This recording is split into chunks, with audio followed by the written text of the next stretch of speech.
Assembleias legislativas e câmaras de vereadores estão usando uma decisão do Supremo Tribunal Federal para tirar da cadeia parlamentares envolvidos em corrupção e recebem de volta os mandatos.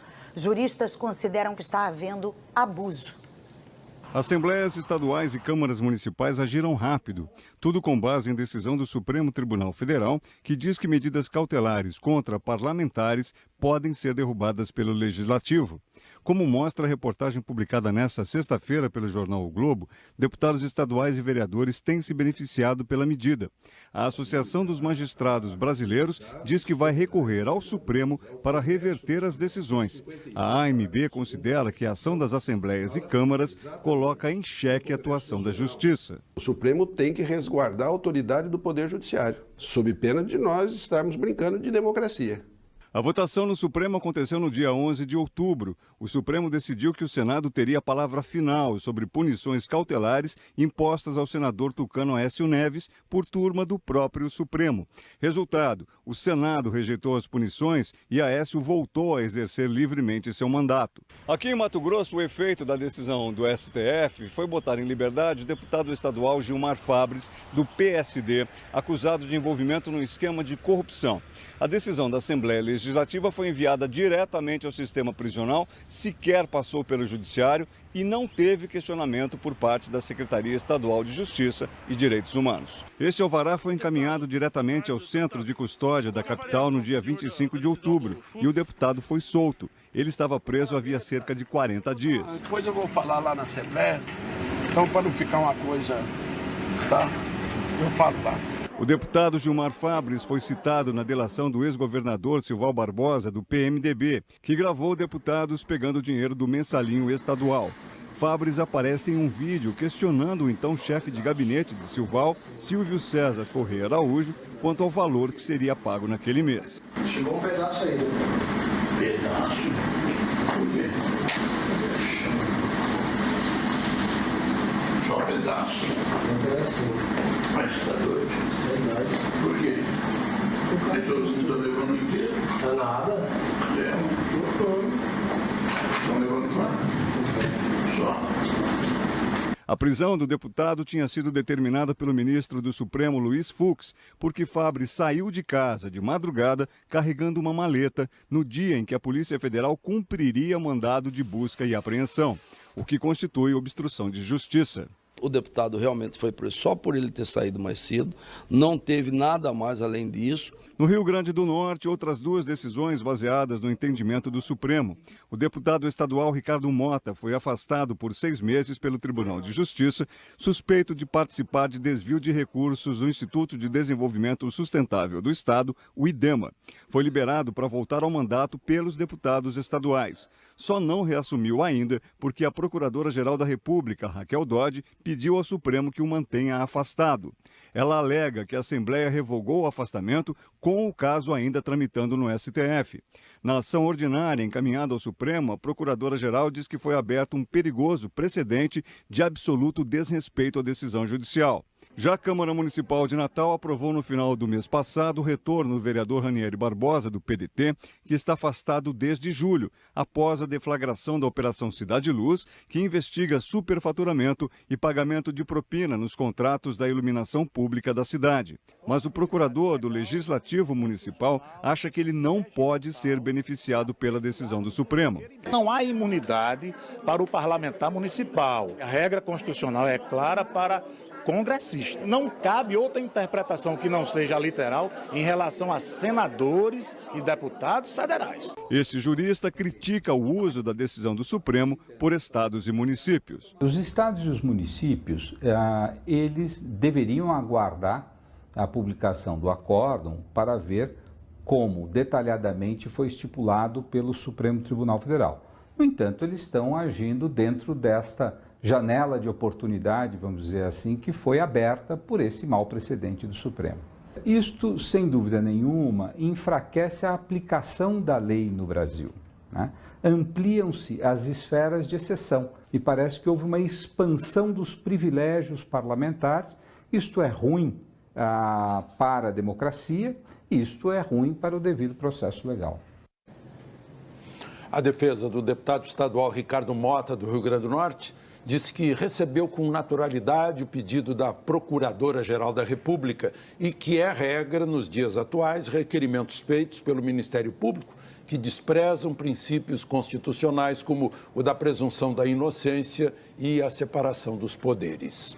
A Assembleia Legislativa do Estado disse que a decisão dos deputados foi baseada no entendimento do STF. A assessoria de imprensa do deputado Gilmar Fabres negou que ele estivesse fugindo da Polícia Federal. Sobre o vídeo em que ele aparece reclamando dos valores pagos pelo chefe de gabinete, a defesa afirmou que era uma dívida particular do ex-governador que estava sendo negociada. A assessoria do vereador Ranieri Barbosa não atendeu nossa ligação. A Procuradora-Geral da República, Raquel Doge, participa de um encontro de procuradores em Porto de Galinhas, litoral de Pernambuco. Na abertura do evento, esta semana, ela defendeu a prisão depois da condenação em segunda instância.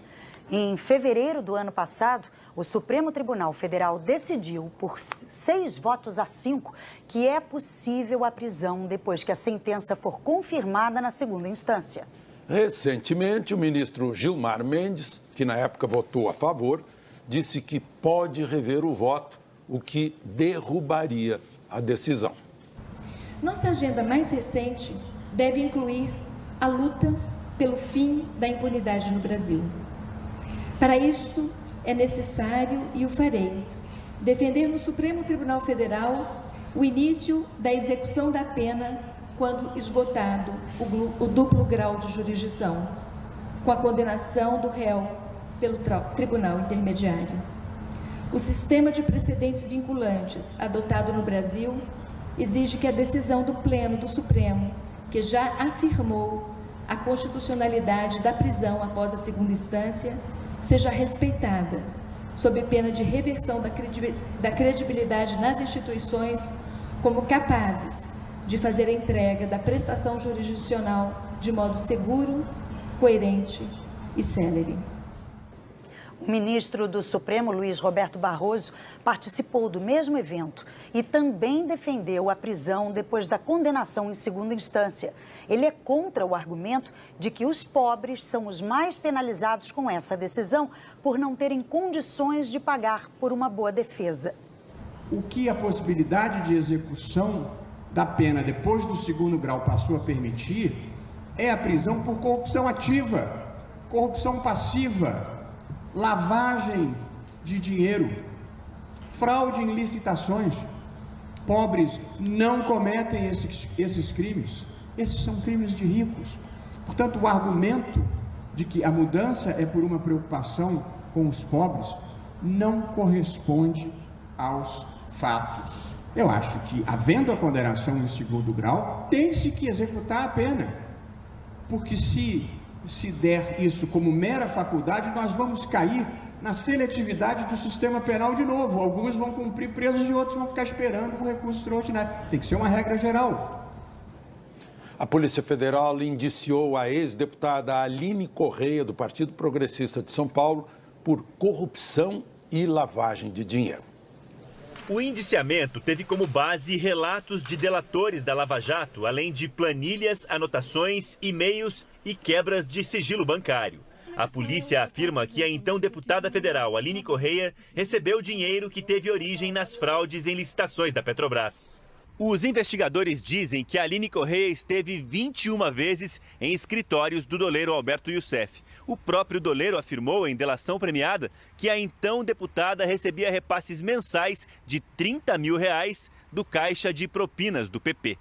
Um ex-funcionário de Youssef, Rafael Ângulo Lopes, afirmou aos policiais que entregou valores no apartamento funcional de Aline Correia em Brasília. Para confirmar o que disse, Rafael apresentou tabelas e anotações que comprovariam as entregas. O indiciamento de Aline também cita delações de executivos ligados à UTC Engenharia. Aline Correia, que também fechou acordo de delação premiada, confirmou que esteve no escritório de Youssef, mas, segundo ela, apenas buscava dinheiro a pedido de seu pai. A Aline disse ainda que nunca utilizou os recursos recebidos de Youssef em seu próprio benefício. O pai de Aline, o ex-deputado Pedro Correia, disse em delação premiada que a filha nunca tratou nem recebeu valores de Alberto Youssef. A Polícia Federal afirma que a própria Aline declarou que tinha conhecimento de que a origem dos recursos era um esquema criminoso na Petrobras. E admitiu que cabia a seu pai gerenciar os recursos da campanha eleitoral dela. Agora, o Ministério Público Federal precisa decidir se prossegue ou não com as investigações. A defesa de Aline Correia afirmou que, como colaboradora da Justiça, ela só vai se manifestar perante as autoridades e que Aline já esclareceu todas as questões sobre doações eleitorais recebidas oficialmente na campanha de 2010. A defesa de Pedro Correia disse que não vai se manifestar porque a delação dele está em sigilo. Nós não tivemos resposta do Partido Progressista.